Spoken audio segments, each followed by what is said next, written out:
Hi friends, ఈరోజు నేను కొన్ని హిస్టారికల్ సీక్రెట్స్ మీతో షేర్ చేయబోతున్నాను.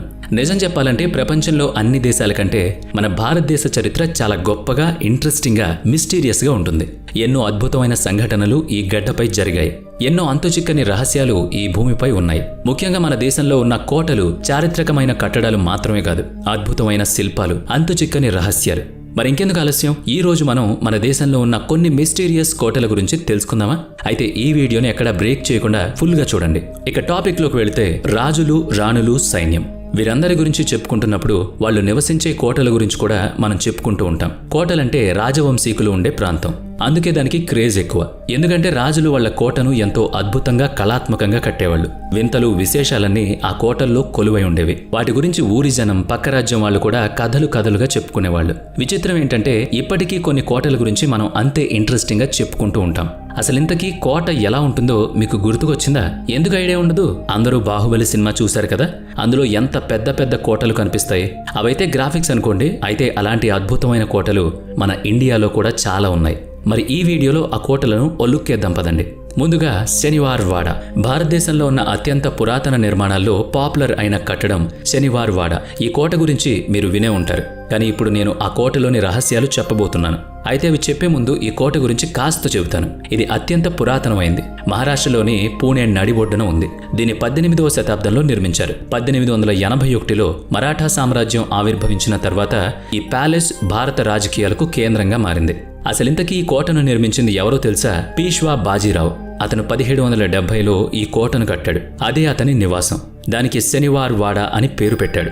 7 అంతస్తుల ఈ కోటలో దాదాపు 1000 మందికి పైగా ప్రజలు నివాసం ఉండేవాళ్ళు. పేష్వా నాసా సాహెబ్కు మాధవరావు, విశ్వస్రావ్, నారాయణరావు అనే 3 కొడుకులు. 3వ పానిపట్టు యుద్ధంలో పేష్వా నాసాసాబ్ చనిపోయాడు. ఆ తర్వాత మాధవరావు రాజయ్యాడు. ఆ తర్వాత జరిగిన యుద్ధంలో సోదరుడు మాధవరావు కూడా చనిపోయాడు. దీంతో మాధవరావు తీవ్రంగా బాధపడి కుంగిపోయి చివరికి అతను కూడా చనిపోయాడు. అయితే ఆ సమయంలో రాజు అయ్యేందుకు ఎవ్వరూ లేరు. ఎందుకంటే అప్పటికి మిగిలిన్న 3వ కొడుకు నారాయణరావుకి 16 సంవత్సరాలు. అందుకే సింహాసనాన్ని అధిరోహించలేకపోయాడు. అయితే తన మామ రఘునాథరావు ఆ బాధ్యతలు అందుకున్నాడు. అయితే నారాయణరావు తన పదవికి అడ్డొస్తాడేమోనని తన భార్య ఆనందీబాయితో కలిసి నారాయణరావుని దారుణంగా చంపేస్తారు. అంతేకాకుండా ఈ హత్య తర్వాత నారాయణరావు డెడ్ బాడీకి అంత్యక్రియలు కూడా చేయకుండా ఒక నదిలో పడేస్తారు. ఆచారం ప్రకారం అంత్యక్రియలు చేయకపోతే వాళ్ళ ఆత్మ అక్కడే ఉండిపోతుందని నమ్ముతారు. అప్పటినుంచి నారాయణరావు ఆత్మ ఈ కోటలో సహాయం కోసం ఎదురు చూస్తుందని, కాకమాల వాచ్య అనే ఏడుపు రాత్రిపూట వినిపిస్తుందని చెబుతూ ఉంటారు. అంటే దీని అర్థం అతన్ని రక్షించమని వేడుకోవడం. అందుకే ఈ కోట దేశంలోని అత్యంత హాంటెడ్ కోటల్లో ఒకటిగా మారింది. అందులోనూ ఈ కోటను చూస్తే సగం కాలినట్టు మనకు కనిపిస్తుంది. అయితే దీని వెనుక పెద్ద కథే ఉంది. అదేంటంటే 1828లో ఈ కోటకు నిప్పంటుకుంది. అప్పుడే గ్రానైట్ అంతా నల్లగా మారిపోయింది. అందుకే ఈ శనివార్ కోటను చూస్తే మనకు హాంటెడ్ పోర్ట్గా కనిపిస్తోంది. తరువాతిది తాల్ బెహాట్ కోట. ఇది ఉత్తరప్రదేశ్లోని ఝాన్సీ లలిత్పూర్ 4 లేన్ల రోడ్డుపై ఉంది. రాణి లక్ష్మీబాయి బ్రిటిష్ వారికి వ్యతిరేకంగా పోరాడుతున్నప్పుడు ఇది మహారాజా మర్ధన్ సింగ్ ప్రాంతంలో ఉంది. పెద్ద మానస సరోవర్ సరస్సు పక్కన ఉన్న ఈ కోట చాలా పెద్దది. బ్రిటిష్ వాళ్ళు ఝాన్సీకి వెళ్లేందుకు ఈ కోట గోడను పగలగొట్టారు. ఇదిలా ఉంటే అంతకు ముందు మర్ధన్ సింగ్ తండ్రి అయిన ప్రహద్ సింగ్ ఈ కోటను తన నివాసంగా చేసుకున్నాడు. ఈ కోటలో ఎన్నో పూజలు జరుగుతుండేవి. ఎంతో మంది స్త్రీలు ఈ కోటలోకి వచ్చి పూజలు జరుపుతుండేవాళ్ళు. అయితే ఒకరోజు 7 మహిళలు కోటలో పూజలు చేస్తుండగా వారిపై ప్రహ్లాద్ సింగ్ కళ్ళు పడ్డాయి. వాళ్ళందరినీ బంధించి వారిని బలాత్కరించాడు. దీంతో అందరూ అక్కడే చనిపోయారని చెబుతారు చాలామంది. దీంతో ఆ కోటలో ఎప్పుడూ ఆడవాళ్ల గొంతు వినిపిస్తూ ఉంటుందట. రక్షించమనే ఆర్తనాదాలు వినిపిస్తాయట. అందుకే ఈ కోట కూడా శనివార్ కోటలాగానే హాంటెడ్ పోర్ట్గా మారిపోయింది. అయితే ఇప్పటి వరకు చుట్టుపక్కల ప్రాంతాల్లో మహిళలు ఆ కోటకు వచ్చి వారి ఆత్మ శాంతి కలగాలని పూజలు చేస్తూ ఉంటారు. ఇలా చేయడం వల్ల ఆ మహిళల ఆత్మలు ఘోషించవని అంటూ ఉంటారు. Next Gwalior port. ఈ కోట మధ్యప్రదేశ్లోని గ్వాలియర్ నగరంలో ఉంది. ఎంతో మంది రాజులు ఈ కోటను పాలించారు. ఈ కోట దాదాపు 1100 సంవత్సరాల క్రితం ఏర్పడింది. 8వ శతాబ్దంలో తోమర్ సింగ్ నుంచి ఆ తర్వాత మొఘళ్లకు, తర్వాత సింధియాస్కు, మరాఠాలకు చేరింది. కొంతకాలం తర్వాత ఝాన్సీకి చెందిన లక్ష్మీబాయి, తాంతియా తోపే మరియు బ్రిటిష్ వాళ్ళు కూడా ఇక్కడికొచ్చారు. అందుకే ఈ కోటలో భిన్నమైన కల్చర్స్ కనిపిస్తూ ఉంటాయి. అంటే ఈ కోట ఒక రహస్యంగా మిగిలిపోయింది. ఈ కోటలోని గదుల్లో ఏదో సీక్రెట్స్ దాగి ఉన్నాయని అంటారు. సింధియా పాలిస్తున్నప్పుడు ఈ కోట గదుల్లో ఏదో సీక్రెట్స్ దాగి ఉన్నాయని అంటారు. సింధియా పాలిస్తున్నప్పుడు గ్వాలియర్ కోటను ఆయుధశాలగా అలాగే ఖజానాగా ఉపయోగించుకున్నారు.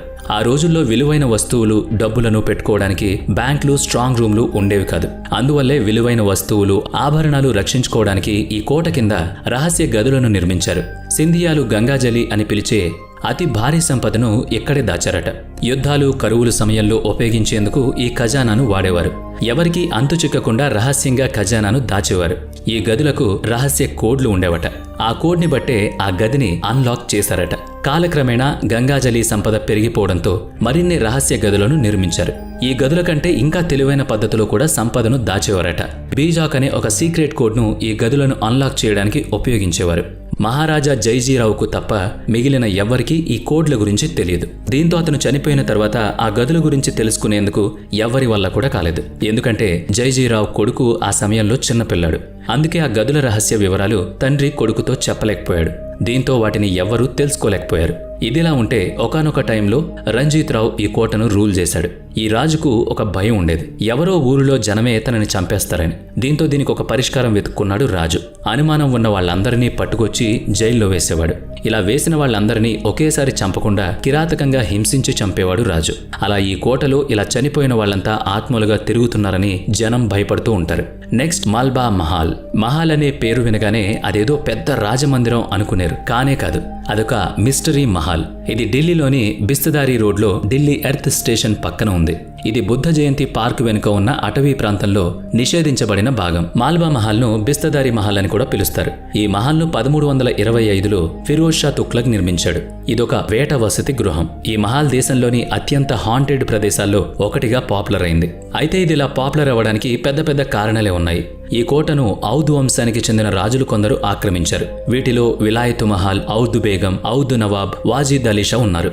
అయితే ఆ తర్వాత నవాబ్ వాజిద్ అలీని బ్రిటిష్ వాళ్ళు చంపేశారు. చాలా పెద్ద ఖజానాను ఈ రాజకుటుంబీకులు అక్కడ దాచిపెట్టారు. దానికోసం ఎంతో మంది ఈ మహల్ పై దండెత్తొచ్చారు. ఈ దాడిలో ఈ కుటుంబీకులను ఎందరినో చంపేశారు. మొత్తంగా చెప్పాలంటే ఔద్ చివరి నవాబ్ వజీద్ షా వంశం మొత్తంలో వారసుడిగా మిగిలింది బేగం విలాయత్ మహల్. ఈమె దగ్గర ఎన్నో వజ్రాలుండేవట.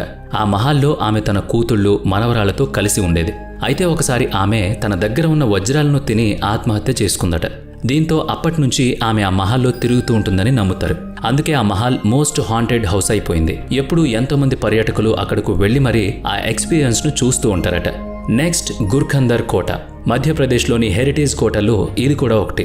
ఈ కోటలో ఎన్నో అంతుచిక్కని రహస్యాలున్నాయి. ఝాన్సీకి 70 కిలోమీటర్ల దూరంలో ఈ కోట ఉంది. ఈ కోటను 11వ శతాబ్దంలో నిర్మించారు. చందేలా, బుందేలా, ఖంగర్ వంటి రాజవంశస్థులు ఈ ప్రాంతంలో పాలన సాగించారు. తర్వాత ఈ కోటను తుగ్లక్ సొంతం చేసుకున్నాడు. ఈ కోటలో చాలా నిధి ఉండేది. అయితే ఈ కోట గురించి తెలుసుకోవాలని వెళ్లిన వాళ్ళు ఎవరూ కూడా ఇప్పటి వరకు తిరిగి రాలేదు. అందులో ఆర్కియాలజిస్టులు కూడా ఉన్నారు. అందుకే ఈ కోటను మోస్ట్ హాంటెడ్ ఫోర్ట్ అని పిలుస్తారు. అయితే ఈ కోటలో ఆత్మలు ఉన్నాయని కూడా నమ్ముతారు. ఒక తాంత్రికుడు యువరాణి అందాన్ని చూసి ఆకర్షితుడై మంత్రించిన నూనెతో వశం చేసుకోవాలని ప్రయత్నించాడట. అది గుర్తించిన యువరాణి ఆ నూనెను ఒక రాయిపై పడేలా చేస్తుందట. అయితే ఆ రాయి తాంత్రికుడిని హతమారుస్తుంది. దీంతో ఆ తాంత్రికుడు ఊరంతా నాశనమైపోవాలని శపిస్తాడు. ఈ కోటకు వెళ్లిన వారెవరూ తిరిగి రారని అప్పుడే అతను శాపం ఇస్తాడు. దీనికి తగ్గట్టే అక్కడకు వెళ్లిన వారెవ్వరూ కూడా వెనక్కి రావడం లేదు. దీంతో ఇదో మిస్టీరియస్ కోటగా నిలిచింది. చూసారా, ఇది మన భారతదేశంలో ఉండే కొన్ని హాంటింగ్ స్పాట్స్ యొక్క కథ. మరి ఈ వీడియో మీకు నచ్చినట్లయితే లైక్ చేయండి, షేర్ చేయండి. ఇప్పటి వరకు మన ఛానల్ని సబ్స్క్రైబ్ చేసుకున్నట్లయితే ఇప్పుడే సబ్స్క్రైబ్ చేసుకుని పక్కనే ఉన్న బెల్ ఐకాన్ పై క్లిక్ చేయండి. నెక్స్ట్ వీడియోలో మళ్ళీ కలుద్దాం. Thanks for watching.